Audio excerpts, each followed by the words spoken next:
Dan Richardson, who is a patron, bought a little time on the show, asked us to pass along some reminders for dog owners during the hot summer months. I'm a dog owner. I love my dog. These are pretty important tips. Hey, here's one. If you can put your hand on the sidewalk before you take your dog out for a walk, if you can't keep your hand there for 5 seconds without pulling it off because it's too hot, it's probably too hot for your dog too. Yeah.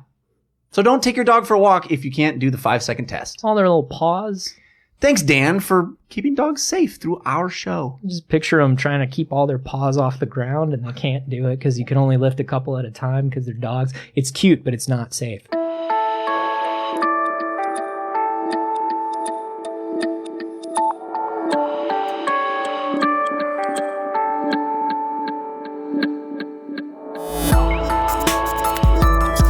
It's just a bunch of me's, just like, my faucet's leaking. I don't know, it's too warm. And you're just like, I don't know Kung Fu. This is We Have Concerns. Hi, Jeff Cannata. Hi, Anthony Carboni. Hello, concerned citizens. You know, Kepler found another planet. We found the 12th exoplanet that Kepler's found. This is exciting. It's exciting. It's being listed as Earth-like.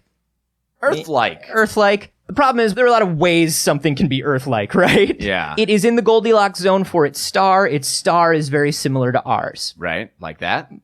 Earth-like. Yeah. Sure, it's kind of the same, sort of close to the distance. Yeah, that's the that Goldilocks star. zone. The Goldilocks zone is like where a sun would be warm enough. Just right. Yeah. But, you know, other than that, So we're moving there. It's not very Earth-like. There aren't a lot of Earth-like things about it. That's kind of the science journalism headline to get you to click on the story. Yeah. But, you know, we're finding more and more of these planets, and it seems inevitable that there will be alien life. Well, let's find it. Yeah. We should find that alien life. Well, Stephen Hawking is actually trying to do that now. Yeah. He's thrown his hat into the ring along with a Russian entrepreneur to the tune of $100 million. Yeah. And they're starting a new project. He's creating something sort of like SETI at home. Ooh. You know SETI, the search Sure. for extraterrestrial intelligence. Yeah. We basically... Where we ping out into the universe. Well, we don't ping. We listen. We listen. We listen for pings. We listen for pings. We don't ping. Right. And there's a very big reason why we don't ping, but we listen. And but the thing is, for SETI, we only really... You think SETI is listening all the time. It's not. No? SETI listens for just a few peak hours at a time. SETI's super lazy. SETI is not lazy. SETI's underfunded. SETI is underfunded. They can't afford to do it all the time. It's somewhat the power cost just to flip that switch on to listen for SETI. Please. I mean, come on. You see the rates these days? I run my air conditioner all day. And oh, wow. Look at you, Mr. Daddy Warbucks. Exactly. I'm going to run a giant dish that searches for alien life and then crunches the numbers? No. That's expensive. So the deal is this project will search for alien life constantly. Okay. All the time. How are we doing that? It's basically the same. It's listening for communications. It's trying to search through different spectrums and different wavelengths, and it's looking for patterns. It's looking for anything that sounds like a communication waveform. So he figured out funding? This guy's got $100 million and he's putting $100 million into it. All right. Crazy Russian billionaires, man. I love it. The second a crazy Russian billionaire puts their... But that's the thing, like, right? Like, is there a chance the crazy Russian billionaire is also a Bond villain? And there's always a chance. He put his $100 million into listening for aliens, and maybe he's got some ulterior motives. I would say more than a chance. I would say it's almost for sure. All we need to do is build moon base to listen for aliens. I don't it all myself. think we need a moon base. It seems rather extravagant for our needs. Listen, I'm funding this from my own personal fortune. I want moon base. I want the moon base and maybe some space tanks. Steven, did you go offline? I'm still here, just typing so many things. And you know, everybody who's involved with this venture is like, yeah, we're gonna find aliens, we're gonna find life, and they're all super positive about it. Here's the thing. Stephen Hawking doesn't want to find aliens. Yeah, he's not positive. He's positive. He wants to listen for aliens because he wants to know when it's time to go into his bunker. He wants to know when we're fucked. Stephen Hawking famously believes that any alien civilization that is sufficiently advanced to visit us, or send out pings to us, or communicate with us, is probably coming to destroy us. He genuinely believes this. He believes that any advanced alien race would probably have expanded in order to search for new places to live and new resources. That's the main reason to expand. And so they would basically expand, find a beautiful jewel of a planet, and destroy it. And just terraform. Yeah, just like, fuck you guys. All you're doing with it is making new seasons of The Bachelorette anyway. I'm sorry, Caitlin. I love you. I hope you find happiness. So the idea is that these kinds of worlds, these kinds of habitable planets are so rare in the cosmos that any other one that has an alien race that has progressed to the point where it can expand beyond its world and get out to us is also gotten to the point where it needs our precious, precious resources. Yeah. And so if it is powerful enough to transcend the space between us, then it also is powerful enough to squash us like an ant. Yes. Yeah. And not only powerful enough to, inclined to. Yeah. This is a race that is inclined to do those sort of things. Is that just stinking thinking? Well, what if they're benevolent overlords? So Hawking and Sagan had a lot of arguments about this. You know, Sagan sent out the Voyager probe with the Golden Record. And he was the guy who kind of spearheaded that. And he believes that any alien race that got to the point of interstellar travel would actually be an altruistic race because they didn't destroy themselves on the way. They would have to work together to get to the point of interstellar travel. And that kind of comes back to the Great Filter, which we've talked about before, like in one of our early episodes. I think it might have been one of the very first episodes we ever did with on the Fermi paradox. Yeah. So, but the Great Filter is kind of part of the Fermi paradox, which is like, look, why haven't we found anybody else? Right. If there are all these aliens out there. Not only is it a gigantic universe, it's also an extremely old universe. Mm-hmm. And we didn't start evolving until well into that timeline. So chances are there is somebody that evolved earlier than we did and got past where we did. Yeah. Why don't we see any evidence of them? So, and there are a few things like recorded history, right? We only started recording history. There was only like sort of written cave, whatever, like even pictograms go back like 10,000 years, 12,000 years, something like that. Hey, maybe aliens did come. Maybe they showed up and they were they showed up ready to party. We were not so ready to party. Didn't they drop some stuff in our volcanoes? I heard that from somebody. Oh yeah, space criminals. Right. They dropped space criminals volcanoes. And particles of those things are still on us. And if you give a lot of money to Mission Impossible 5, I don't understand how it works. Sure that's accurate. That's accurate. But no, so like say they came 10, 12,000 or, 20,000 years ago and, they found some very early ancestors of ours. Yeah. And we're just like, dudes, we're so psyched. So psyched to be here on your planet. We're so happy we found you. We brought Catan. You guys like Catan? That's okay. Think about it. I understand. It's an investment. It's like 2 hours sometimes. Listen, we are so excited to come. Why don't you take us to your biggest city, the jewel of your civilization? We would love to see it. We want to talk. We want to share ideas. We want to fire. Oh shit. Dave. Hey, how's it going, Kelvin? Did you show him Catan? Dave, what did you put into the navigation computer? It's that sweet world we saw. I know it's a sweet world. Did you look or did you just go, Dave? Well, I just went, but I figured they'd dig Catan. Is the Catan not going over well? He's eating it. They're not real sheep. Oh. Did he eat the sheep? Did you offer him brick? I did. Brick for sheep, man. No, I know brick for sheep. Start the car. We're leaving? We're leaving, Dave. And I'm navigating.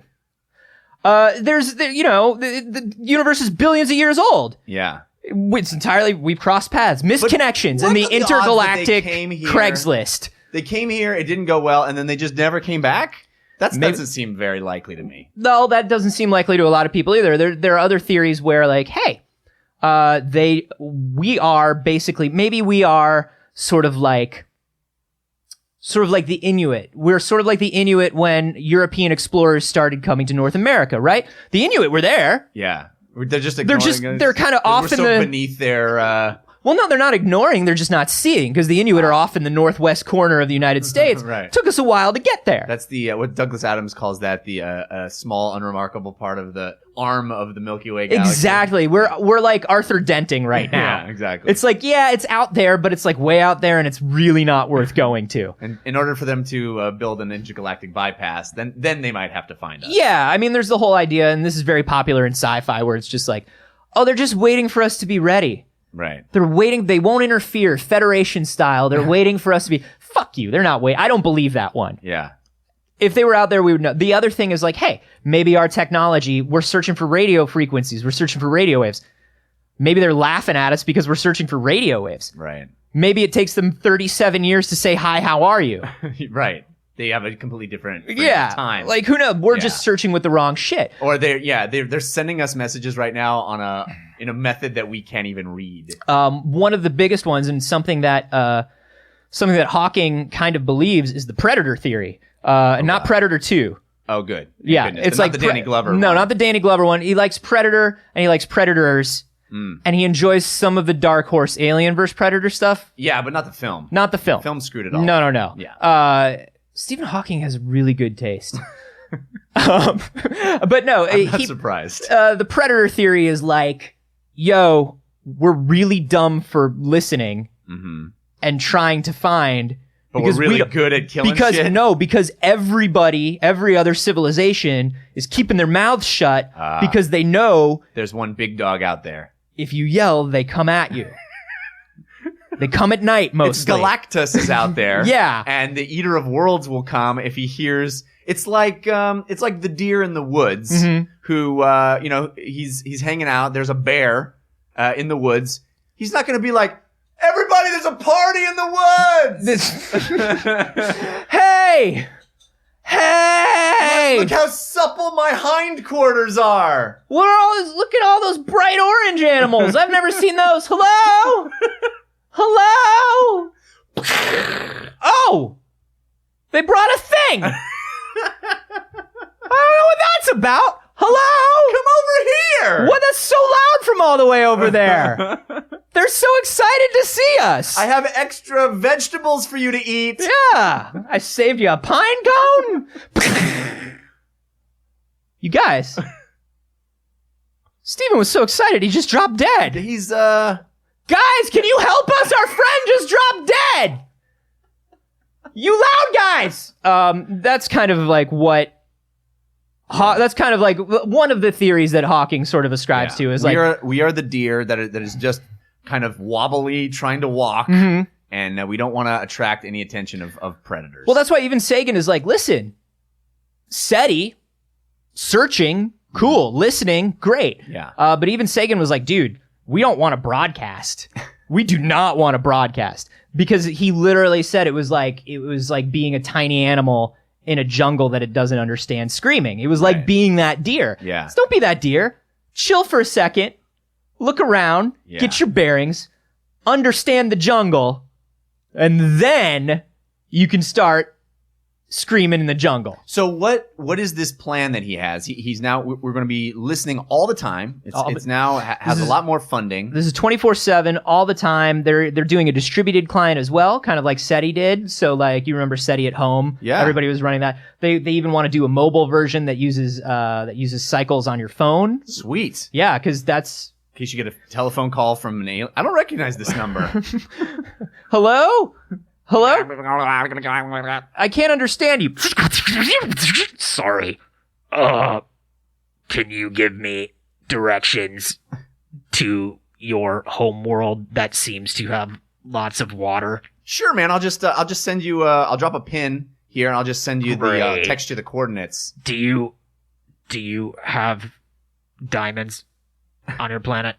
Oh yes, Great. Tons actually. A lot more than you would think. In fact, there's like big silos of them. But would you say? And this is just like number one. Thank you so much for helping. Is this a sales call? No, this is not a sales call. Okay, I'm sorry. good. I don't take any solicitation. So. No. I just would you, from a scale of 1 to 10, how resistant to mind control would you say your species is? I mean, I downloaded a bunch of new emojis. So I'd say I pretty much go with the flow. What everybody else is doing, I just kind of do it. Great. Yeah. This is call it the Milky Way. That's what it is. The Milky Way. Yeah. Milky Way galaxy. Milky Way. Great. Okay. I mean, I Cool. can be more specific. Yeah. Because that's big. Yeah. I'll just drop a pin. Drop a pin. You know what? Drop a pin. Thank you so much. Yeah. It's great. You will bow to our glorious race. Goodbye. Wait, what? What was that last? See you later. I was going to say, like, searching for intelligent life on my phone. I just think it's really funny that Stephen Hawking is as brilliant as he is, and he doesn't understand the battery life of mobile phones.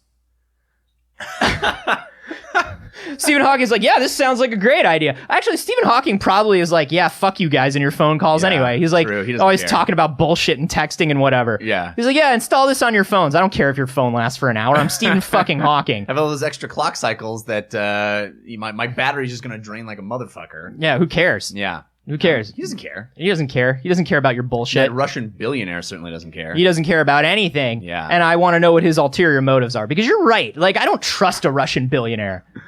I just want to meet alien, and I want to have alien friend, and maybe then just kind of take over planet with alien friend. Once again, feeling less and less confident about this partnership. Steven, just take my money. We build glorious new world in your image and my image, and then less and less your image, and then all my image. And we have a space tank. Did I mention space tank? Space tank, very, very nice to drive around. Have you ever driven space tank? We just put your wheelchair right in there. Steven? Steven, No, where are you going? No, I'm still listening. Steven, come back. You can't tell because I always look the same, but still super into this. Steven. Still listening. Don't worry.